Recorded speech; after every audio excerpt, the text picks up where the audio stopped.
शौकत साहब बोलेंगे तो शौकत साहब दिखाना, मेरे को नहीं दिखाना। एक फ्रेम में मेरे को दिखा दो शुरू में। अस्सलामु अलैकुम वरहमतुल्लाहि वबरकातुहू। औज़ु बिल्लाहि मिनश शैतानिर रजीम।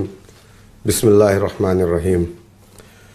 आज की ये इंतखाबी वर्चुअल मीटिंग जिसमें हमारे बीच में तशरीफ़ फरमा ऑल इंडिया मजलिस इत्तेहादुल मुस्लिमीन के कौमी सदर काबिल एहतराम इज़्ज़त माब आली जनाब बैरिस्टर असदुद्दीन ओवैसी साहब हमारे बीच में तशरीफ़ फरमा हैं, पार्टी के कौमी तर्जुमान और लखनऊ से हमारे पश्चिम के उम्मीदवार जनाब आसिम वक़ार साहब। दोस्तों, ये इंतखाबी वर्चुअल रैली आज इमरान अंसारी साहब जो कि हमारे मेरठ सिटी के उम्मीदवार हैं, मैं आप तमाम से ये गुजारिश करूँगा कि आने वाली 10 तारीख को मुत्तहिदा तौर पर मजलिस इत्तेहादुल मुस्लिमीन के उम्मीदवार के हक़ में वोट करें और इमरान अंसारी साहब को कामयाब बनाएं। इमरान अंसारी साहब की कामयाबी मजलिस इत्तेहादुल मुस्लिमीन की कामयाबी है। जनाब बैरिस्टर असदुद्दीन ओवैसी साहब के हाथों को मजबूत करना है। दोस्तों, 74 साल में हमने एक काम किया है। हमने सेकुलरिज्म के नाम पर इस मुल्क के अंदर फासिस्ट ताकतों को रोकने के लिए सेकुलर पार्टियों को वोट डाला। सच्चाई ये है कि आज अगर इस देश की सबसे बड़ी अक़लियत पिछड़ी है, जैसा कि Ranganath Mishra commission, Kundu commission, Mahmoodur Rahman committee, Sachar committee की रिपोर्ट है कि हिंदुस्तान का मुसलमान दलित से बदतर अपनी ज़िंदगी को गुजार रहा है। सवाल यह है कि हमने कौन सी गलती की थी कि इस मुल्क के अंदर हमें दूसरे दर्जे का शहरी बना करके रख दिया गया है। हमारे इलाकों में अच्छे स्कूल नहीं हैं, हमारे बच्चे तालीम याफ्ता नहीं हैं, हमारे इलाकों में अच्छे हॉस्पिटल नहीं हैं। ये कौन सी गलती हमसे हुई? हमने इन नाम नहाज सेकुलर पार्टियों को अपनी पार्टी माना, इनके डंडे और झंडे को अपना झंडा बनाया। हमने कभी भी अपनी जमात नहीं बनाई, अपनी पार्टी नहीं बनाई। बावजूद उसके अगर आज इस मुल्क के अंदर मुसलमान दलित से बदतर ज़िंदगी गुजार रहा है तो इसका ज़िम्मेदार कौन है? दोस्तों, मैं आपसे कहूँगा, और ये तल्ख हकीकत है जमहूरियत की, कि किसी भी जमहूरी मुल्क में सबसे ज़्यादा वही समाज मजबूत होता है, वही तबका मजबूत होता है जिस समाज के पास अपना सियासी प्लेटफॉर्म होता है। जिस समाज ने जमहूरियत में सियासत में हिस्सा नहीं लिया, जिस समाज के पास अपना सियासी प्लेटफॉर्म नहीं है, उस समाज की ना कोई आवाज़ होती है, उस समाज की ना कोई पहचान होती है। मेरे दोस्तों, मेरे बुज़ुर्गों, आप जानते हैं कि हिंदुस्तान की जो पार्लियामेंट है, जो 543 मेंबर ऑफ पार्लियामेंट पर मुश्तमिल है, उसके अंदर 130 MP SC ST समाज से ताल्लुक़ रखने वाला हमेशा जाता है, क्योंकि वो सीटें SC ST के लिए रिजर्व है। बावजूद उसके आज़ाद हिंदुस्तान में दलितों के ऊपर जो जुल्म हुआ वो बात किसी से छुपी नहीं है। कभी इनके गले में मटकी लटकाई गई ताकि ये ज़मीन पर ना तुक्के, वरना ज़मीन नापाक हो जाएगी। कभी इनके कमर में झाड़ू बांधे गए ताकि इनके पैरों के निशान ना रहे। इनकी बहन बेटियों की इज्जतों को लूट लिया जाता था। जब ये शिकायत लेकर के अपने इलाके के प्रधान या मुखिया के पास जाते थे तो लोग इन्हें चप्पलों से मारते थे और कहते थे कि तुम्हारी हिम्मत कैसे हुई कि तुम फला लोगों की शिकायत लेकर के हमारे पास आ गए, तुम तो दलित हो, तुम्हारा यही काम है। दलितों की जिंदगी का मुकद्दर बन गया था सुबह उठ करके वो दूसरों की गंदगी को, घरों की गंदगी को साफ करते थे। लेकिन उनके हालात में तब्दीली कैसे आई? क्या पार्लियामेंट के अंदर बैठा हुआ 131 MP कभी दलितों के हक में आवाज उठाया? अरे जिस समाज के पास 131 MP हो, उस समाज के ऊपर इस तरीके के जुल्म और ज्यादती आप अंदाजा कर सकते हैं कि नहीं रुकी। फिर क्या हुआ? मान्यवर काशीराम जी जो पंजाब की सरजमीन से निकले, उन्होंने जाकर के दलित समाज के लोगों से कहा कि अरे मेरे दलित भाइयों, अगर तुम ये समझ रहे हो कि पार्लियामेंट के अंदर बैठा हुआ तुम्हारे समाज का एमपी तुम्हारी आवाज बनेगा, कभी नहीं बनेगा। अगर तुम चाहते हो कि इस मुल्क के अंदर, इस प्रदेश के अंदर तुम्हें इंसाफ मिले, तो उसके लिए तुम्हें सत्ता की चाबी को अपने हाथ में लेना पड़ेगा। लोगों ने मजाक उड़ाया और कहा कि अब ये दलित सत्ता की बात कर रहा है और कह रहा है कि हम हुकूमत में आएंगे।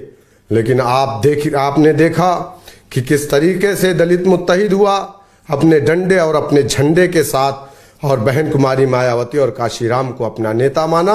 11% जाटो इस प्रदेश के अंदर एक बार, दो बार, तीन बार नहीं, 4 मर्तबा हुकूमत किया। आज अल्हम्दुलिल्लाह मुझे खुशी है इस बात की कि दलित जो पिछड़ा था आज कम से कम हमसे तो बेहतर हालत में अपनी जिंदगी को गुजार रहा है। आज उसके इलाकों में अच्छे स्कूल हैं, उसके बच्चे जज बने, उसके बच्चे डीएम बने, उसके बच्चे एसएसपी बने, आज उसका बच्चा सरकारी नौकरियों में है। लेकिन सवाल आपसे है मेरे दोस्तों, आपका बेटा कहाँ है? आपका भाई कहाँ है? जेल की सलाखों में है, आतंकवाद के झूठे मुकदमों में। आप मुझे बताइए, देश के अंदर 60 साल से ज्यादा हुकूमत कांग्रेस की रही है। उत्तर प्रदेश के अंदर 4 मर्तबा सेकुलर, हम जिन पार्टी को सेकुलर पार्टी कहते हैं, समाजवादी बीएसपी की हुकूमत रही है। लेकिन मुसलमान आतंकवाद के झूठे मुकदमों में जेल की सलाखों में गया। समाजवादी पार्टी ने अपने 2012 के मैनिफेस्टो में वादा किया था कि हम मुसलमानों को छोड़ेंगे अगर हमारी हुकूमत बनती है। क्या हुआ? पुलिस कस्टडी में मारा गया मुसलमानों को। लेकिन आज तक मुसलमानों को इंसाफ नहीं मिला। मेरे दोस्तों, रिजर्वेशन का वादा किया गया था हमसे, कहा गया था कि हमारी सरकार बनेगी, पूर्ण बहुमत की सरकार बनेगी तो हम मुसलमानों को रिजर्वेशन देंगे। मेरा कहने का मकसद सिर्फ ये है कि जब तक आपका डंडा नहीं, आपका झंडा नहीं, आपका लीडर नहीं, जब तक आपकी कोई आवाज नहीं। मेरे दोस्तों, मेरे बुजुर्गों, आपने देखा कि एनआरसी के मुद्दे पर अगर कोई बोला तो एक आवाज थी मजलिस इत्तेहादुल मुस्लिमीन के कौमी सदर जनाब बैरिस्टर असदुद्दीन ओवैसी साहब की। आपने देखा दादरी से लेकर के बाबरी तक अगर कोई आवाज थी, मुसलमानों की लिंचिंग हो रही थी, यही समाजवादी पार्टी खामोश थी, बहुजन समाज पार्टी खामोश थी, कांग्रेस खामोश थी, बीजेपी के लोग खुशियां मना रहे थे। मेरे दोस्तों, समझिए आप, अगर आपकी आवाज मजलिस इत्तेहादुल मुस्लिमीन जनाब बैरिस्टर असदुद्दीन ओवैसी साहब उठा रहे हैं तो यकीनन आपके वोटों का हकदार अगर कोई है तो वो आपकी जमात मजलिस इत्तेहादुल मुस्लिमीन जनाब बैरिस्टर असदुद्दीन ओवैसी साहब है। आप जब तक अपने आप को मजबूत नहीं करेंगे, लोग कहते हैं कि हमारे 1 वोट 2 वोट से क्या होगा। मेरे दोस्त, आप अपने अकाउंट में 1 रुपया डालेंगे तो आपके अकाउंट में पैसा बढ़ेगा, दूसरे के अकाउंट में 10 रुपया डालेंगे तो आपके अकाउंट में पैसा नहीं बढ़ेगा। मेरी आपसे अपील है कि आप मुत्तहिदा तौर पर आने वाली 10 तारीख को, और आप जैसा कि जानते हैं कि मजलिस इत्तेहादुल मुस्लिमीन आज अकेले चुनावी मैदान में नहीं है, बल्कि एक मोर्चा चुनाव लड़ रहा है जिसमें बाबू सिंह कुशवाहा हमारे मोर्चे के कन्वीनर हैं, जिनकी जो है जन अधिकार पार्टी है, जनाब वामन मेश्राम साहब जो कि बहुजन मुक्ति पार्टी, वो भी हमारे साथ है। इंशाअल्लाह ताला मुझे उम्मीद है कि आने वाली 10 तारीख को मुत्तहिदा तौर पर आप पतंग चुनाव निशान के सामने वाला बटन दबा करके जनाब इमरान अंसारी साहब को कामयाब बनाएंगे। इमरान अंसारी साहब जब कामयाब होंगे इंशाअल्लाह ताला, जुबैर अंसारी साहब को जिन लोगों ने मारा है वो जेल की सलाखों में जाएंगे। हम आपसे ये वादा करते हैं, मेरठ की आवाम से ये वादा करते हैं इंशाअल्लाह ताला। अब तक की सरकारों ने जो नहीं किया है 5 साल के अंदर मजलिस इत्तेहादुल मुस्लिमीन वो करके दिखाएगी। मैं बहुत वक्त आपका ना लेकर के हमारे दरमियान में तशरीफ फरमा हमारी पार्टी के कौमी तर्जुमान जनाब आसिम वक़ार साहब तशरीफ फरमा है, मैं उन्हें दावत दूंगा कि आएँ और अपनी बात आवाम के दरमियान में रखें।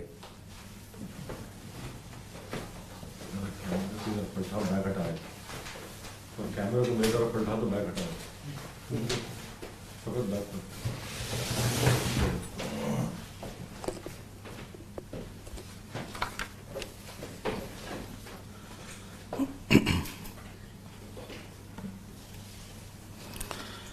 अस्सलामु अलैकुम वरहमतुल्लाहि वबरकातुहू।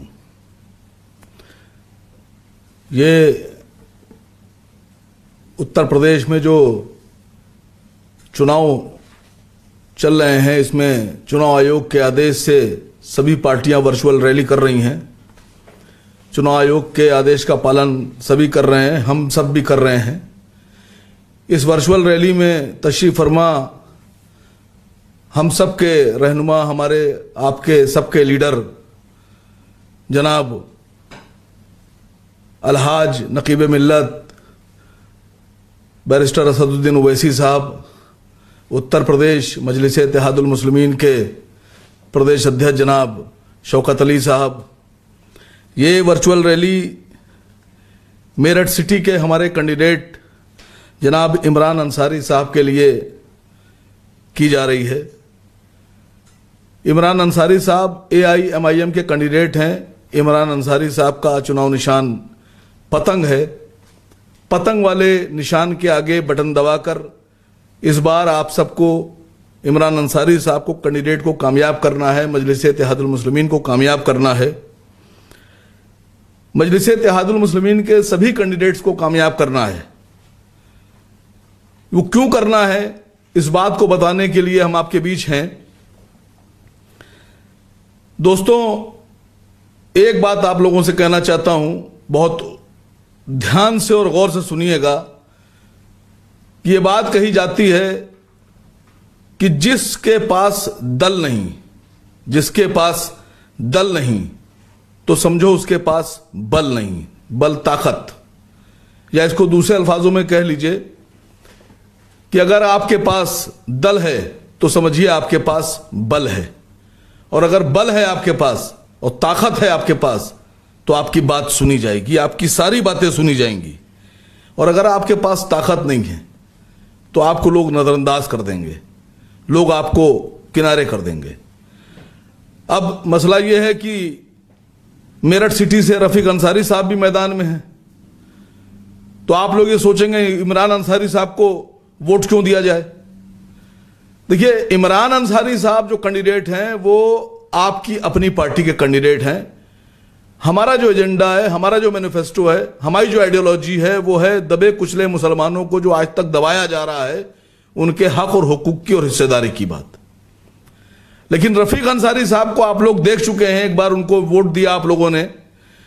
वो जिस पार्टी से आते हैं उस पार्टी का मकसद, उस पार्टी की आइडियोलॉजी, उस पार्टी का जो एजेंडा है वो कहीं से भी ये नहीं है कि जो दबे कुचले मुसलमान हैं उनको उठाया जाए या उनकी बात की जाए। उनकी पार्टी का एजेंडा यह है कि सिर्फ वोट लो, वोट लेने के बाद सरकार बनाओ और उसके बाद में चाहे वो रफीक अंसारी हो या कोई भी हो उसको भूल जाओ। अब आपको यह तय करना है कि आपको अपनी आवाज को मजबूत करना है, अपनी हिस्सेदारी की बात करना है, या आपको हर बार की तरह से सिर्फ वोट देने के बाद 5 साल के लिए जो गुमराह कर रहे हैं लोग उनके साथ किसी गुमनाम अंधेरे में जाकर गुम हो जाना है।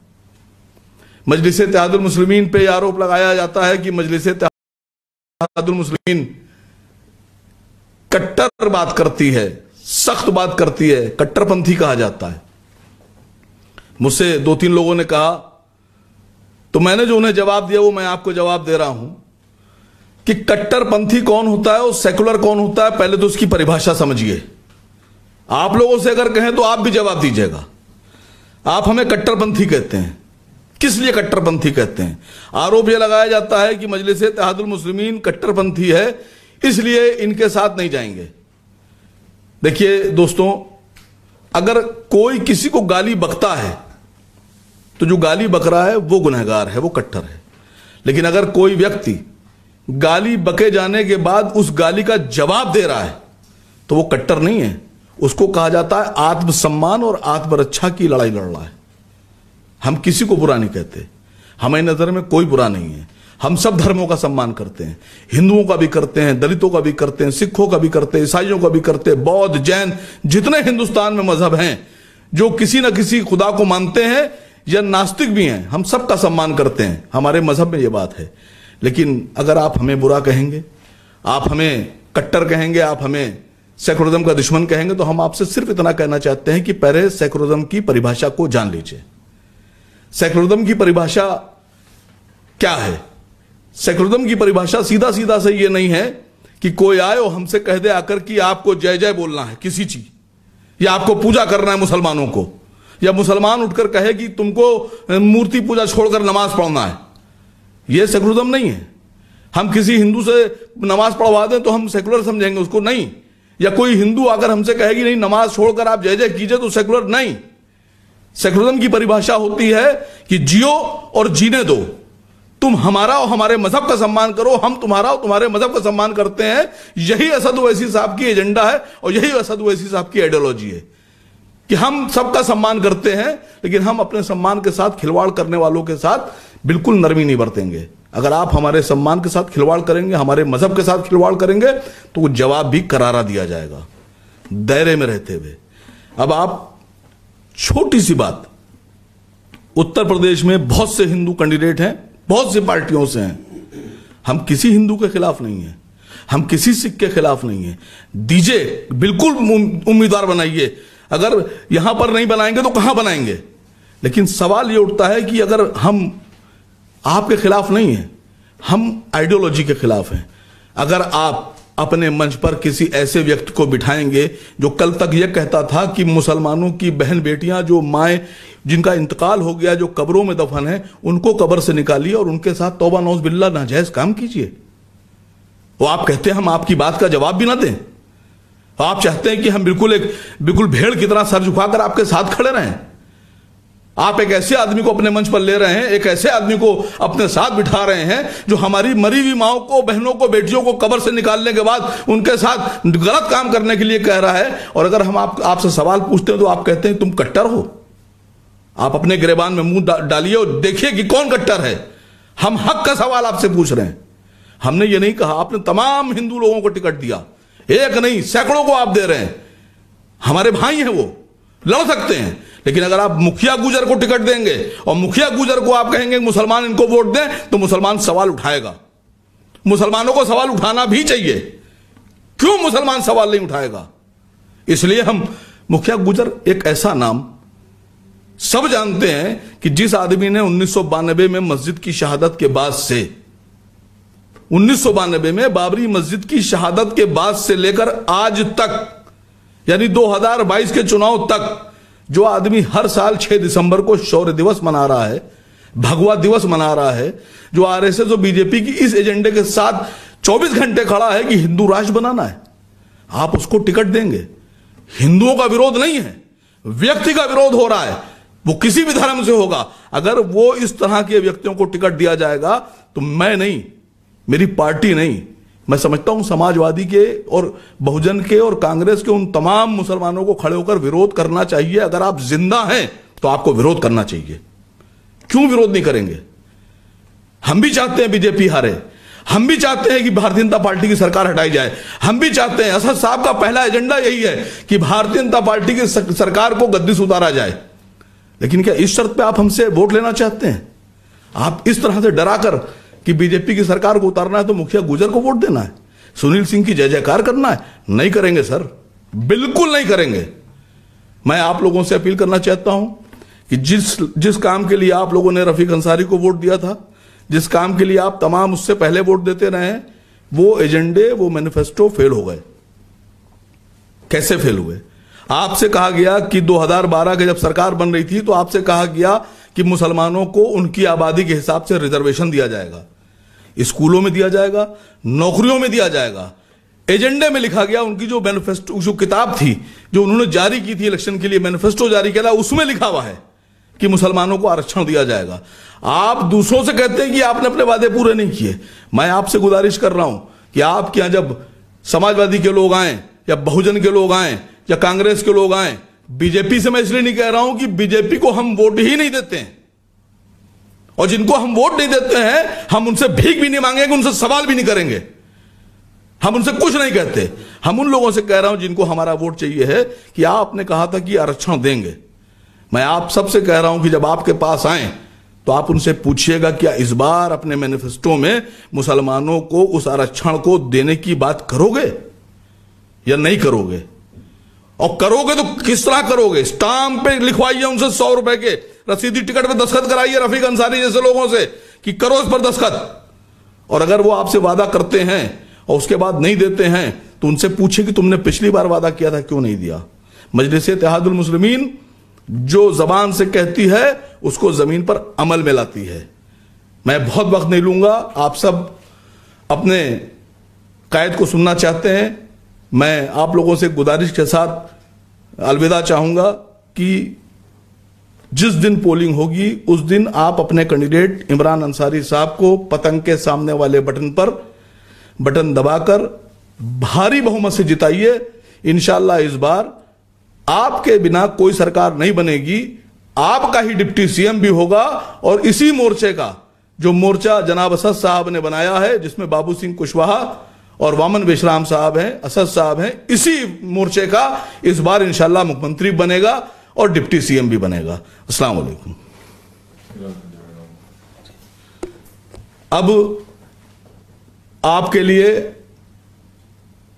आपके साथ, आपके बीच मजलिस इत्तेहादुल मुस्लिमीन के राष्ट्रीय अध्यक्ष मोहतरम जनाब नकीब मिल्लत असदुद्दीन ओवैसी साहब इस जलसे को खिताब करेंगे। सर।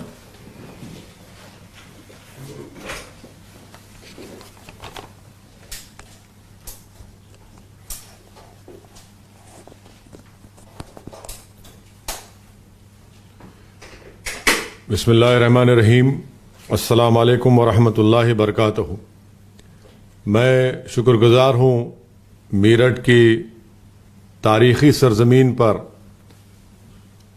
सुनने वाले गयूर अवाम का, मेरे नौजवान साथियों का, मेरी इज़्ज़तदार माँ और बहनों का।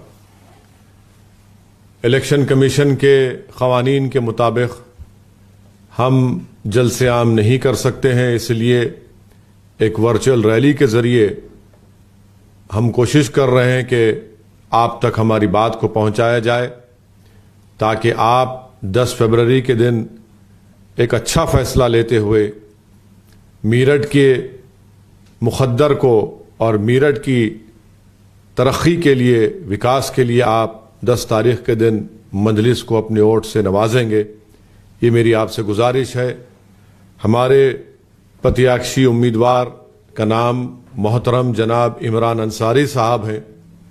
आपसे मैं गुजारिश करता हूं कि आप अपनी दुआओं से, अपने आशीर्वाद से, अपनी मोहब्बतों से और अपने वोट से मजलिस के इस उम्मीदवार को कामयाब करें और वहां से आपका विधायक बनाएं।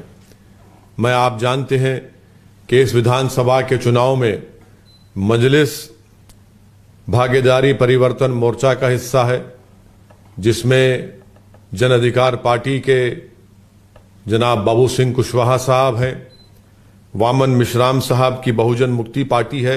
हमने यह फैसला लिया कि अगर उत्तर प्रदेश की जनता इस भागीदारी परिवर्तन मोर्चा को सत्ता देती है, इख्तिदार देती है, तो इसके पहले मुख्यमंत्री 2.5 साल के लिए बाबू सिंह कुशवाहा साहब होंगे और माबाकी 2.5 साल के लिए एक दलित समाज से एक उम्मीदवार होगा। इस बात का भी इसको भी तय किया गया कि 3 साल के लिए डिप्टी चीफ मिनिस्टर होगा, जिसमें मुस्लिम समाज, अल्पसंख्यक समाज से एक उम्मीदवार होगा और 2 पिछड़े समाज से उनको डिप्टी सीएम बनाया जाएगा। यह हिस्सेदारी की लड़ाई मजलिस आपके लिए लड़ रही है। मैं फिर से आपसे कह रहा हूं कि उत्तर प्रदेश में हम यहां पर इसलिए नहीं आए हैं कि अपनी मकबूलियत या अपनी अना की तस्कीन के लिए नहीं आए हैं। हम यहां पर आपको नेता बनाने के लिए आए हैं, ताकि आप अपने हक के लिए, अपने हिस्से के लिए लड़ें। शिराकतदारी की जमहूरियत में अगर मजलूमों को इंसाफ मिलना चाहिए तो फिर इख्तिदार की कुर्सियों पर बैठने वाले लोग उसी वक्त आपको अपना हिस्सा देंगे जब आप मुत्तहिद होकर और एक होकर मुश्तरका जद्दोजहद करेंगे, तभी जाकर आपको अपना हिस्सा मिलेगा। मैं आप तमाम से अपील करना चाहूंगा कि मेरी इन बात पर आप गौर फिक्र करिए। मीरठ की विधानसभा के लिए 5 साल पहले मीरठ की अवाम ने फैसला लिया कि वो समाजवादी के प्रत्याशी को, उम्मीदवार को कामयाब करेंगे, मगर आप जानते हैं कि मीरठ का समाजवादी का मौजूदा विधायक सरासर मीरठ के विकास के लिए सरासर नाकाम साबित हुआ, बल्कि मुकम्मल नाहल शख्स है जिसने मीरठ के विकास के लिए कुछ नहीं किया। और आप मेरी इस बात से मुत्तफिक होंगे कि मेरठ में जहां पर बिजनेसमैन कम्युनिटी है, उनका हमेशा इसे मुतालबा रहा, ये डिमांड रहा कि वहां पर एक इंडस्ट्रियल क्लस्टर बनाया जाए। आप उठाकर देख लीजिए उत्तर प्रदेश की विधानसभा में जिसको आपने अपना विधायक बनाया, वो क्या इस मसले को उठाया उत्तर प्रदेश की विधानसभा में? जीत कर तो चले गए, मगर अपनी जबान पर उनके सियासी आकाओं का ताला लगा था। तो मेरठ की आवाम की और मेरठ के विकास के लिए जबान नहीं खोली जाती। आज मेरठ में कचरे का अंबार, बल्कि कचरे के पहाड़ बने हुए हैं, गंदगी है, कोई सफाई का इंतजाम नहीं है। और उसके बावजूद भी समाजवादी पार्टी का उम्मीदवार प्रत्याशी किस जुर्रत के साथ आपके सामने आकर वोट का मुतालबा कर सकता है?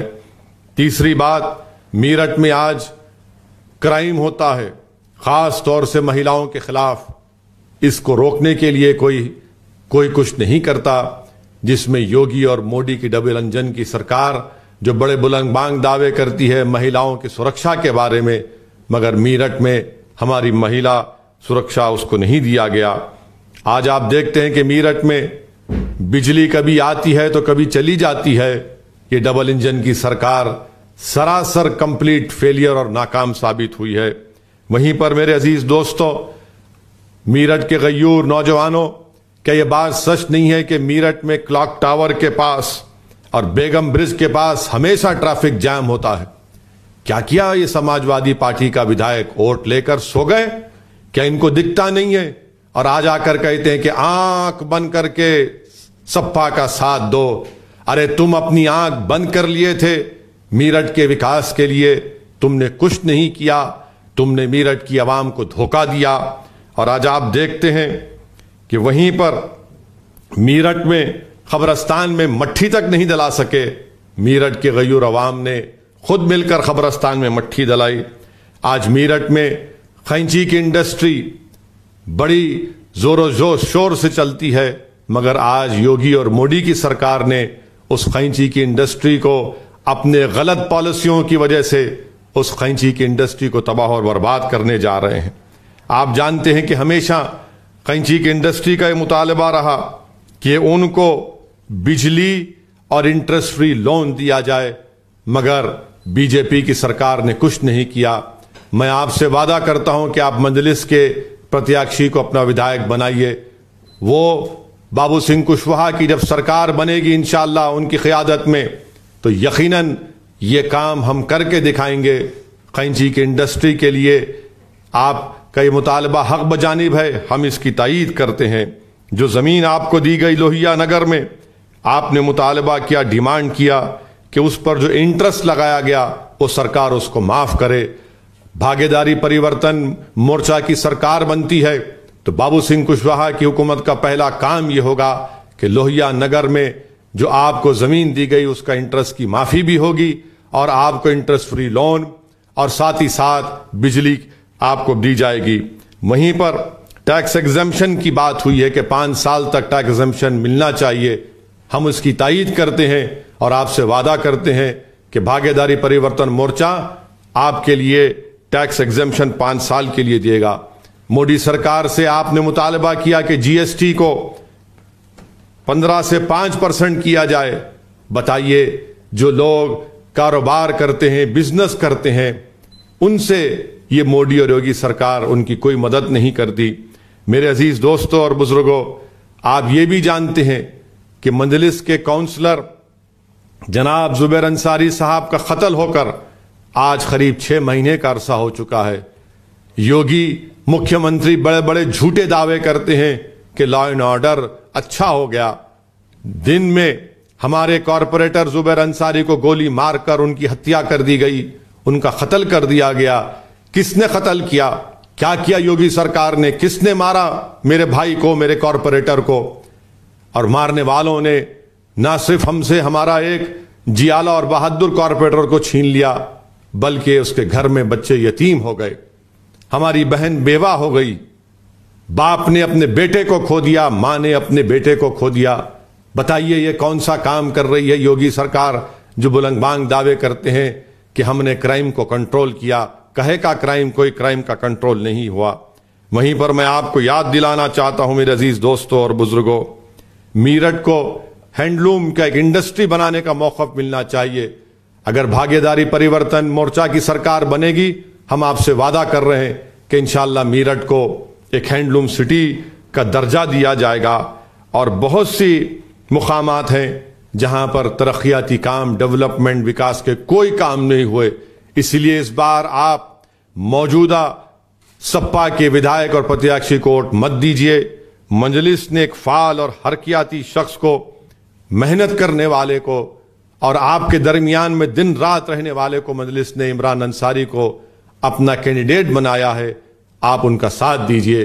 वहीं पर आप ये भी जानते हैं कि उत्तर प्रदेश से करीब पूरे भारत से जो क्यारा बीफ गोश्त एक्सपोर्ट होता है सारी दुनिया में, 65% गोश्त पूरे भारत से जो सारी दुनिया में जाता है उत्तर प्रदेश से जाता है। और ये लोग क्या कर रहे हैं, संघ परिवार के बीजेपी के लोग कुरैश बरादरी के इंडस्ट्री को तबाह बर्बाद करके रख दिए। स्लॉटर हाउसेस नए क्यों नहीं खोले जाते ताकि वो कुरैश बरादरी के लोग अपना कारोबार कर सकें। मगर भारत को डॉलर मिलते फॉरेन एक्सचेंज में, पूरे देश से अगर एक्सपोर्ट गोश्त होता है तो उसका 65% हिस्सा उत्तर प्रदेश से जाता है। तो ये इंडस्ट्रियलिस्ट की सरकार है योगी और मोदी की, पूंजीपतियों की, तो दौलतमंदों को और दौलतमंद बना रहे हैं। मगर जो कुरैश बरादरी के लोग जो गरीब हैं, जो दिन में कारोबार करके रात में अपने घर में चिराग जलाते, आपने उनको बेरोजगार कर दिया, मुफलिस बना दिया, उनको कर्जों में उनको डुबा दिया। मैं आपसे वादा कर रहा हूं कि भागीदारी परिवर्तन मोर्चा की सरकार बनेगी तो इंशाअल्लाह ताला हमारे कुरैश भाइयों के जो जायज मुतालिबात हैं इंशाअल्लाह उसको पूरा किया जाएगा। ये मजलिस का ऐलान है, ये मजलिस का आपसे वादा है। मैं आपसे गुजारिश कर रहा हूं कि 10 तारीख के दिन अपने वोट का सही इस्तेमाल करिए। मैं इस मौके पर याद करता हूं कि CAA-NPR NRC का जो एहतजाज हुआ, जिसमें आसिफ, मोहसिन, अलीम और जहीर की मौत हुई पुलिस फायरिंग से, मेरी अल्लाह से दुआ है कि अल्लाह सुब्हाना व तआला इन शहीदों की, अल्लाह इनके मर्तबे और दर्जात को बुलंद करे, इन मरूमीन के खानदान वालों को अल्लाह सब्र जमील अता करे। हम नहीं भूलेंगे इन लोगों को, सब याद रखा जाएगा। मुझे यकीन है कि कुदरत का निजाम ऐसा है कि जो इख्तिदार में और ताकत में के नशे में चूर होकर मजलूमों को दबाया और कुचला जाता है, कुदरत का निजाम यही है मेरे अजीज दोस्तों और बुजुर्गों कि कुदरत खुद इंसाफ करती है।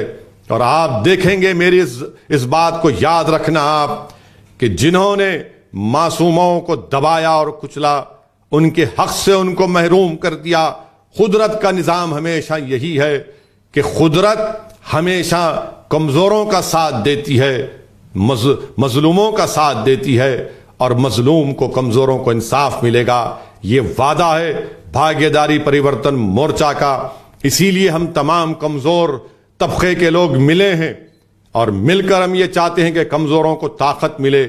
मेरे अजीज दोस्तों और बुजुर्गों, हमने ऐलान किया कि जिसकी जितनी आबादी उसकी इतनी हिस्सेदारी है। ये हिस्सेदारी की लड़ाई है। राजनीति में हमको अपना हिस्सा मिलना चाहिए, रोजगार में हमको अपना हिस्सा मिलना चाहिए, तालीम में हमको अपना हिस्सा मिलना चाहिए, हर जगह पर हमको अपना हमारा हिस्सा चाहिए। छोड़िए इन तमाम लोगों को, आपने बरसों सपा को, बसपा को, RLD को, कांग्रेस को वोट दिया, बीजेपी को वोट दिया, क्या मिला आपको सिवाय डर की और खौफ के। मैं आपसे अपील कर रहा हूं कि डरने और घबराने की जरूरत नहीं है। उम्मीद की बुनियाद पर वोट दीजिए, मर्द मुजाहिद बनिए, कुदरत की ऊपर पूरा भरोसा करिए, खौफ को अपने दिल के करीब आने मत दीजिए, बल्कि पूरे इत्मीनान और एतमाद के साथ 10 तारीख के दिन भागीदारी संकल्प, भागीदारी परिवर्तन मोर्चा और मजलिस के उम्मीदवार को के हक में अपने वोट का इस्तेमाल करिए। बटन दबाइए पतंग के निशान पर। आप देख रहे हैं कि कैसे अल्पसंख्यक समाज से नाइंसाफियों का सिलसिला चल रहा है। 24 लोगों की हत्या की गई CAA-NPR NRC के एहतजाज में, प्रोटेस्ट में। आज तक एक FIR जारी नहीं हुआ। सुप्रीम कोर्ट के रिटायर्ड जज जस्टिस सुदर्शन रेड्डी की रिपोर्ट है कि उन बच्चों की हत्या की गई, मगर आज तक एक एफआईआर जारी नहीं हुआ। वही रेलवे रिक्रूटमेंट बोर्ड एनटीपीसी के इम्तिहान में प्रयागराज में पुलिस ने उन नौजवानों पर लाठीचार्ज किया, उनके सरों को फोड़ दिया, उनके जिस्मों पर लाठियां बरसाई। मैं उसका कंडेम करता हूं, मगर हम क्या देखते हैं कि चंद घंटों के अंदर 6 पुलिस वालों को सस्पेंड कर दिया जाता है, नौकरी से निकाला जाता है। मगर जिन पर 24 लोगों पर गोलियां चली, जिनकी मौत हो गई, आप ही के मीरठ के आसिफ, मोहसिन, अलीम, जहीर, क्या इनकी जिंदगी कम थी? जिन नौजवानों पे सर पर लाठियां लगी, जिनके सर को लहूलुहान किया गया, क्या इन बच्चों की जिंदगी की अहमियत, इनकी कीमत उनसे कम है? लाठियां बरसाई तो 6 पुलिस वाले सस्पेंड, यहां पर 24 लोग मर जाते हैं। बताइए कौन सा सबका साथ, सबका विकास, सबका विश्वास है? तुष्टीकरण की राजनीति कौन कर रहा है? मैं कर रहा हूं या बीजेपी कर रही है? मेरे अजीज दोस्तों और बुजुर्गों, इस नाइंसाफी के खात्मे के लिए, इस हिस्सेदारी की लड़ाई के लिए आपको और हमको मिलकर मजलिस को कामयाब करना है। ये समाजवादी आरएलडी के लोग ये प्रोपेगेंडा कर रहे हैं कि आंख बंद कर कर वोट डालो। नहीं, आंख नहीं बंद करेंगे। तुम अपनी आंखें बंद कर लो, तुम अपने कानों को बंद कर लो, तुम अपने दिमागों को इस्तेमाल करना छोड़ दो। अरे तुम्हारा हाल तो वो 3 बंदरों की तरह है। तुम ऐसी पार्टी में गुलामी कर रहे हो, तुम भीख मांगते हो उनकी चौखट पर जाकर टिकट के लिए और तुमको बेइज्जत करके निकाला जाता है। हम भीख नहीं मांगते, हम टिकट बांट रहे हैं। ये मजलिस कर रही है। तुमको नजर नहीं आता तुम्हारी बेइज्जती, तुमको नजर नहीं आता तुम्हारी अहमियत क्या है? बताओ, आंख बंद करके वोट दो। कितना आंख बंद करके वोट देंगे? 24 बच्चों को जाने ले ली चली गई पुलिस फायरिंग में, तो आंख बंद कर ले। आपके मीरठ शहर में कोई विकास नहीं हुआ तो आंखें बंद कर ले? नहीं, आंखें खुला रखो। अपने दिलो दिमाग पर जोर डालकर एक अच्छा फैसला लेने की मैं आपसे गुजारिश करता हूं। और ये डबल इंजन की सरकार मोदी योगी की क्या किया बताइए? क्या ये सच नहीं है? बीजेपी भाजपा वाले बताओ कि क्या आपने 5 साल में उत्तर प्रदेश के युवा को बेरोजगार बना दिया, बेरोजगारी बल्कि उसका मुकद्दर बना दिया? क्या यह बात सच नहीं है कि योगी के राज में जितने ग्रेजुएट हैं 51% ऐसे ग्रेजुएट बच्चों के पास नौकरी नहीं है, बेरोजगार हैं? क्या यह बात सच नहीं है भाजपा वालों कि टेक्निकल ग्रेजुएट जो बच्चे हैं उत्तर प्रदेश में युवा 46% बेरोजगार है, नौकरी नहीं है? क्या यह बात सच नहीं है भाजपा वालों कि टेक्निकल डिप्लोमा सर्टिफिकेट करने वाले युवा 66% वो बेरोजगार हैं? किसको नौकरी दी आपने? आपने 5 साल पहले कहा था कि 70 लाख उत्तर प्रदेश के युवाओं को नौकरी दी जाएगी। झूठ कहती है बीजेपी, झूठ में डूबी हुई पार्टी है ये, जो सरासर झूठ बोलती है। कितनों को नौकरी दिया आपने? असेंबली में खड़े होकर आपके मंत्री ने कहा था कि हम सिर्फ अब तक अनएम्प्लॉयमेंट रजिस्टर में 33 लाख बच्चों के नाम है अनएम्प्लॉयमेंट रजिस्टर में। मैं उत्तर प्रदेश के युवाओं से अपील कर रहा हूं, पहचानो उस बीजेपी को जो तुमको धोखा दी और तुमको नौकरी नहीं दी। क्या आपको नौकरी नहीं चाहिए नौजवानों? क्या आप नहीं चाहते कि आप गरीबी और मुफलिसी के इस जंगल से निकलें? क्या आप नहीं चाहते कि आपको भी राहत की जिंदगी गुजारना पड़े? क्या आप नहीं चाहते कि जब आपके घर परिवार में कोई बीमार पड़ जाए तो आप कर्जों में ना डूब जाएं? क्या आप नहीं चाहते कि आपके घर में चिराग जले? क्या आप नहीं चाहते कि आपको भी राहत और सुकून मिले? अगर ये तमाम चीजें आपको चाहिए तो मैं आपसे अपील कर रहा हूं, आप हमारे परिवर्तन मोर्चा का साथ दीजिए, भागीदारी परिवर्तन मोर्चा का साथ दीजिए। बाबू सिंह कुशवाहा को मुख्यमंत्री बनाइए। पूरे कमजोर लोगों से अपील कर रहा हूं। मैं पिछड़े समाज के हमारे गयूर नौजवानों से, भाइयों और बहनों से अपील कर रहा हूं। 5 साल पहले बीजेपी ने आपको हिंदुत्व के नाम पर वोट लिया, मगर क्या किसका राज मिला? बाबा को मुख्यमंत्री बनाया और एक ही बरादरी के लोगों का आज 50% उत्तर प्रदेश में डीएम आलाजाद के लोग हैं। क्यों हैं? आपको धोखा ठगा गया। और फिर जब समाजवाद के नाम पर आपने 2012 में समाजवादी को वोट दिया, सत्ता दी, तो समाजवाद और सेकुलरिज्म के नाम पर अखिलेश यादव के परिवार लोगों को सिर्फ सत्ता मिली। बताइए फिर हिस्सेदारी की लड़ाई कौन लड़ेगा? कौन लड़ेगा हिस्सेदारी की लड़ाई? जब मैं देखता हूं उन टीवी पर देखता हूं, कल हम देखे कि कैसे हमारी एक बहन फरा नईम जो शेखुपुर विधानसभा बदायूं की रोकर तकलीफ से कर्ब के आलम में कह रही है कि कांग्रेस ने टिकट दिया, मगर कांग्रेस का कि ओमकार सिंह नामी शख्स ने उनके ताल्लुक से कितनी गलत और वाहियात बातें की। शर्म नहीं आती कांग्रेस के ओमकार सिंह को कि एक महिला के बारे में इस तरह की बात करते, कि वो प्रेस के सामने आकर अपनी बेबसी और लाचारी की बातें करती हैं। मेरे अजीज दोस्तों और बुजुर्गों, मेरी इज्जतदार मां और बहनों, आपको रोने की जरूरत नहीं है। आप मुत्तहिद हो जाओ। जिन्होंने हमको 60 साल रुलाया, अब हम उनको रुलाएंगे इंशाअल्लाह ताला। वो रोएंगे और आप मुस्कुराएंगे, देखना इंशाअल्लाह ताला।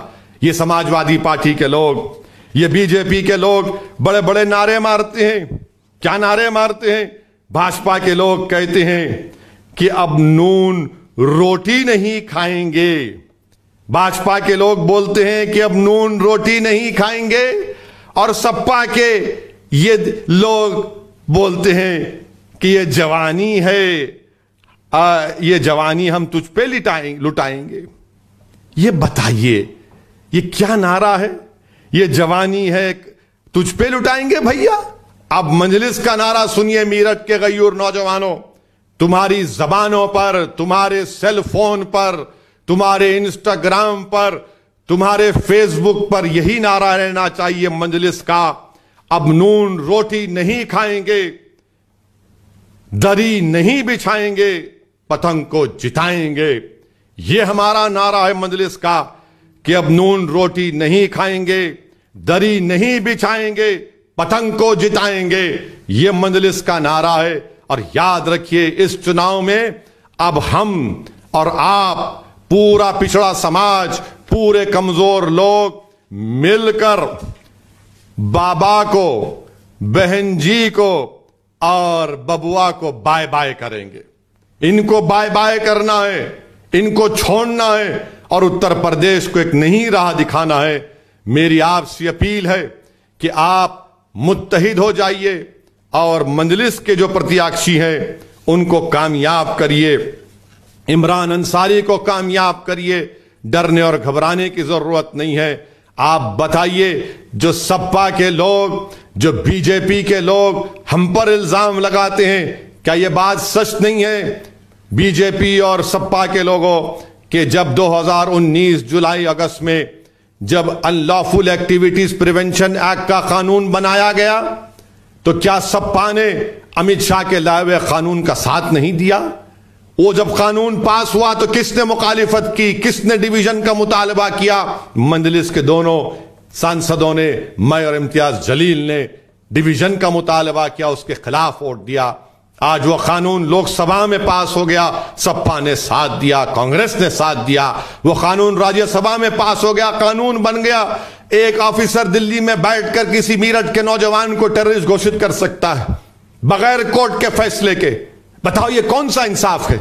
और आज आप हम पर उंगलियां उठाते हैं। आजमगढ़ जहां से अखिलेश यादव सांसद है, वहां पर देते हैं रमाकांत यादव को टिकट, और उनके मुकाबले में कौन है? उनका सगा बेटा।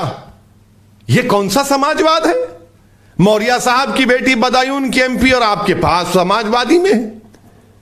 बदायूं का एक और इनका अखिलेश यादव का भाई, उनकी बहन बीजेपी के जिला परिषद की चेयरमैन। हम पर उंगलियां उठाते हैं। आपने टिकट दिया उस शख्स को हसनपुर से जो आरएसएस का मेंबर है, आपने प्रतापगढ़ से उसको टिकट दिया जो डीवाईएसपी के कत्ल में लोग कहते हैं कि उसका नाम है। बताओ ये कैसे हो रहा है? कब तक खामोश रहोगे? यह आपकी खामोशी की वजह से हो रहा है। आपको बेदार होना है। कब तक आप दरी बिछाएंगे? कब तक इनके दिए हुए टिकट पर आप अपने आप को समझेंगे कामयाब हो जाएंगे? नहीं। आज उत्तर प्रदेश में मजलिस एक तारीख लिखने वाली और बनाने वाली है इंशाअल्लाह ताला। आप देखते जाएंगे। यह हमारा सियासी सफर सिर्फ इलेक्शन की हद तक नहीं है। असदुद्दीन ओवैसी को अल्लाह जब तक जिंदा रखेगा आपकी दुआओं पे, मैं आपसे वादा कर रहा हूं, ना सिर्फ उत्तर प्रदेश बल्कि मेरे वतन अजीज के भारत के कोने कोने में जाऊंगा। मजलूमों के इंसाफ की बात हम करते आए, हिस्सेदारी की बात करेंगे, सियासी ताकत को हासिल करेंगे, पॉलिटिकल एम्पावरमेंट की हम बात करते हैं। और आप तो मीरठ के तारीखी शहर से आप आते हैं, जिन्होंने सन 57 की जंग आजादी में आपने शुरू की थी। अंग्रेजों की गुलामी के तोख को आपने तोड़ा था। मैं आज आपसे अपील कर रहा हूं कि आप उस सरजमीन के जियाले बेटे और बेटियां हैं, उठिए, इस गुलामी के जंजीरों को तोड़ दो, इस खौफ के जंजीरों को तोड़ दो और एक उम्मीद की शमा जलाओ, उम्मीद की शमा जलाओ, ताकि इन बातिलों के तूफानों में तुम्हारे इत्तेहाद का जला हुआ चिराग जलता रहे। और याद रखो, मंजलिस ने बातिलों के तूफान में चिराग जलाने का हुनर हम सीख चुके हैं। मेरी आपसे एक ही गुजारिश है कि मुत्तहिद होइए, इज्तिमाई तौर पर सब मेहनत करिए। यह मत समझिए कि इमरान अंसारी एक अकेला आदमी है, बल्कि आप तमाम इमरान अंसारी के भाई हैं, आप तमाम इमरान अंसारी के माए हैं। वो इमरान अंसारी आपका बेटा है, इमरान अंसारी आपका घर का खादिम बनेगा, वो खादिम बनकर काम करेगा, खिदमत करेगा। वो उस जमात के, उस पार्टी के विधायक की तरह नहीं होगा जो गुरूर और तकब्बुर में डूबकर अपने पैसे भी खर्च नहीं करता एमएलए फंड के। CAA के प्रोटेस्ट में कहीं पर नजर नहीं आया समाजवादी पार्टी का ये विधायक। मेरे अजीज दोस्तों और बुजुर्गों, आपसे ही गुजारिश है कि बीजेपी को जरूर ये भागीदारी परिवर्तन मोर्चा हराएगा, बाबा को सत्ता नहीं मिलेगी इंशाअल्लाह ताला। और साथ ही साथ मंजलिस के जितने प्रत्याशी उम्मीदवार हैं, आपसे गुजारिश है कि पतंग के निशान पर पूरे एतमाद के साथ आप बटन दबाकर अपने इत्तेहाद और अपनी दुआओं से उत्तर प्रदेश की विधानसभा में ऐसे लोगों को भिजाइए जो उत्तर प्रदेश की विधानसभा के दरो दीवार को इंसाफ के मुतालबे से उन दरो दीवार को हिला के रख देंगे, जो कमजोरों की बेबाक आवाज बनेंगे, जो बच्चों को, नौजवानों को उम्मीद दिलाएंगे, उनके रोजगार की लड़ाई लड़ेंगे, किसानों के हक दिलाएंगे। आपसे अपील है कि आप मंजलिस के हक में अपने वोट का इस्तेमाल करिए, पतंग के निशान पर बटन दबाइए और भागीदारी परिवर्तन मोर्चा के तमाम उम्मीदवारों को कामयाब करके बाबू सिंह कुशवाहा को इस उत्तर प्रदेश, जो भारत का सबसे बड़ा प्रदेश है, उसका मुख्यमंत्री बनाइए। शुक्रिया। अस्सलाम वालेकुम व रहमतुल्लाहि व बरकातुहू।